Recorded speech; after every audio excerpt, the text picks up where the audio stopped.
नमस्कार, मी Madhura Watve. Healthy and tasty रेसिपीजमध्ये आपलं मनापासून स्वागत.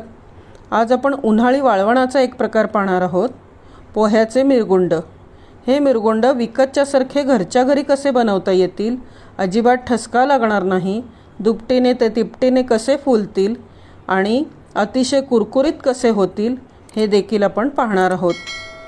हे पहा, किती मस्त कुरकुरीत हे होतात. चला तर पाहूयात आजची रेसिपी.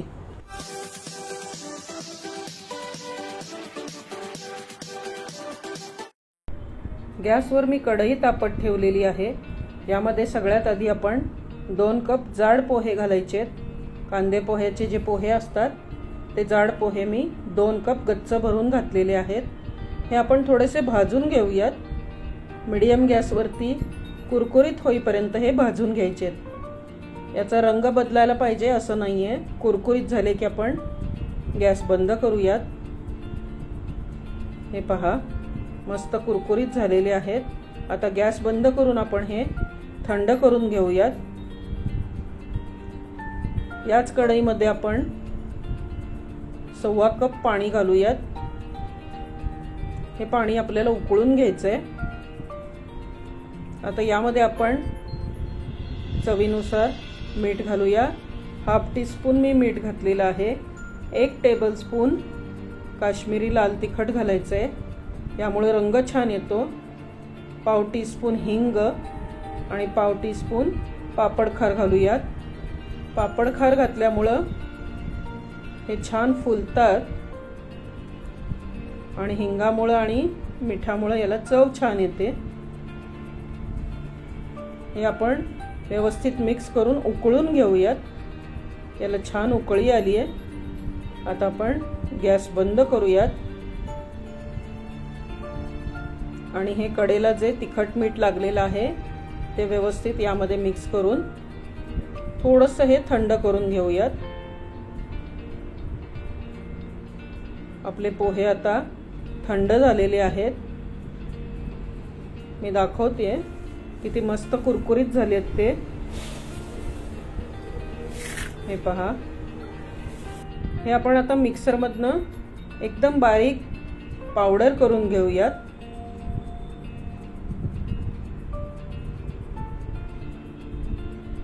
मिक्सरमधून मी फिरवून घेतलेलं आहे. एकदम बारीक पिठी करायची आहे. यामध्ये जर काही जाडसर राहिलेलं असेल तर मिरगुंड तुटू शकतात, त्यामुळे हे चाळून घ्यायचंय पीठ आपल्याला. मस्त माझं पीठ बारीक झालेलं आहे, त्यामुळे काहीही राहिलेलं नाहीये. आता यामध्ये आपण जे उकळलेलं पाणी आहे थोडंसं थंड झाल्यानंतर घालायचंय, म्हणजे हाताला सोसवेल इतपत थंड झाल्यानंतर आपण हे यामध्ये मिक्स करायचं आहे. पूर्ण थंड करायचं नाहीये, गरम असतानाच घालायचंय. थोडं थोडं करत आपण हे यामध्ये मिक्स करूया. पोहे असल्यामुळं यामध्ये हे पाणी शोषलं जाईल, पण थोडं थोडं घालत आपण हे सर्व पाणी यामध्ये घालणार आहोत. हे पीठ जेवढं मळून घेता येईल तेवढं छान मळून घ्यायचंय. हाताने प्रेस करत करत परातीमध्ये हे आपण मळून घेऊयात.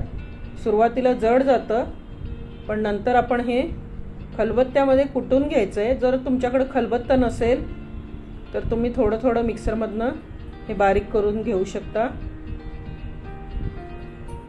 हे पहा, मी थोडं थोडं गरम पाणी घालत घालत हे छान प्रेस करत करत मळून घेतेय. हे मळून घेण्यावरच छान लाटलं जातं, त्यामुळं एकदम मळून घ्यायचं आहे. तळव्याच्या साहाय्याने मी प्रेस करते. आता याचे मी 2 भाग करते, कारण एकत्र मळून घ्यायला जड जातंय जरा. हे पीठ मी कुटून घेतलेलं आहे.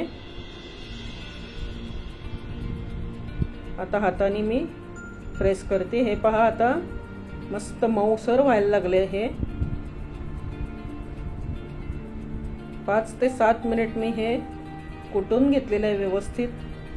त्यामुळे छान मऊसर झालेला आहे।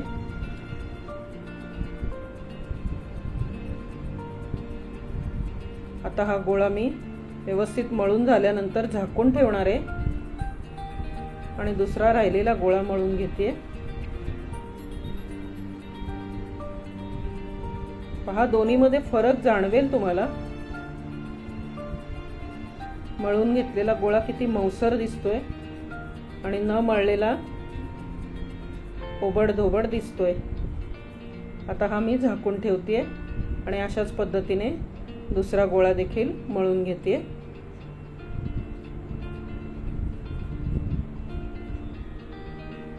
हा देखील मी व्यवस्थित 5 मिनिट मळून घेणार आहे। त्यानंतर आपण जेवढा पोळपाटाचा साईज असेल त्यानुसार याचा गोळा काढायचा आहे। पोळपाटावरती मी एक प्लास्टिक पेपर घातलेला आहे। याला थोडंसं आपण तेल लावूयात। तेल लावल्यामुळे हे पोळपाटाला चिकटणार नाही आणि प्लास्टिक आहे त्यामुळे तर चिकटणारच नाही। पीठ देखील लावायची गरज नाहीये कारण आपण हे छान कुटून मळून घेतलेलं आहे।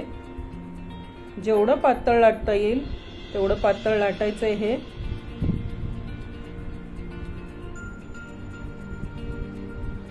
हे पहा मस्त प्लास्टिक वरती मी अशाच पद्धतीने लाटून घेते।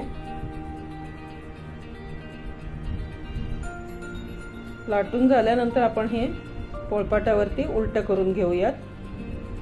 इतपत आपल्याला पातळ ठेवायचं आहे म्हणजे लवकर वाळेल देखील आणि छान कुरकुरीत होईल। प्लास्टिक काढूयात आपण।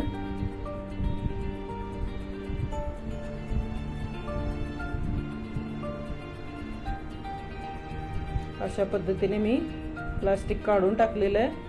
पोळपाटावर देखील मी थोडंसं अजून लाटणं फिरवून घेते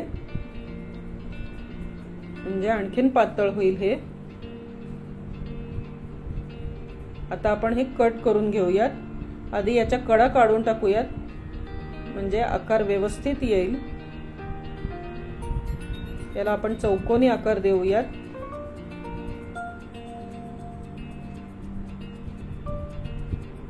आणि कडा काढून टाकूयात।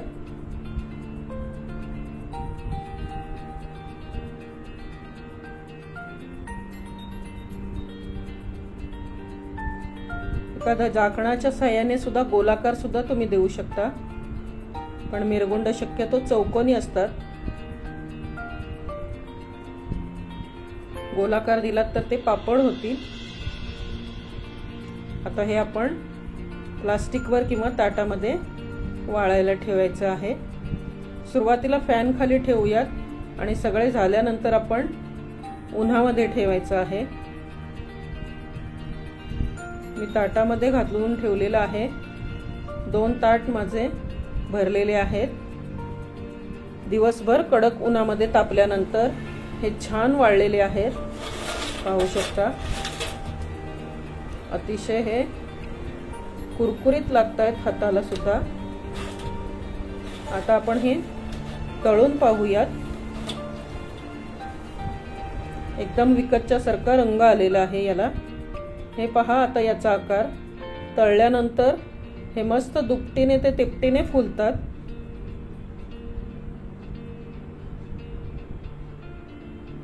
हे पहा असं प्रेस करत करत आपण तळून घ्यायचंय।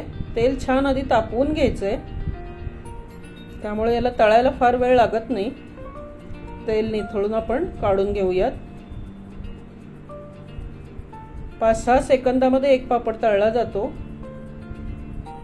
मी मुद्दाम छोटी कढई घेतली आहे, तेल पण जास्त वाया जात नाही।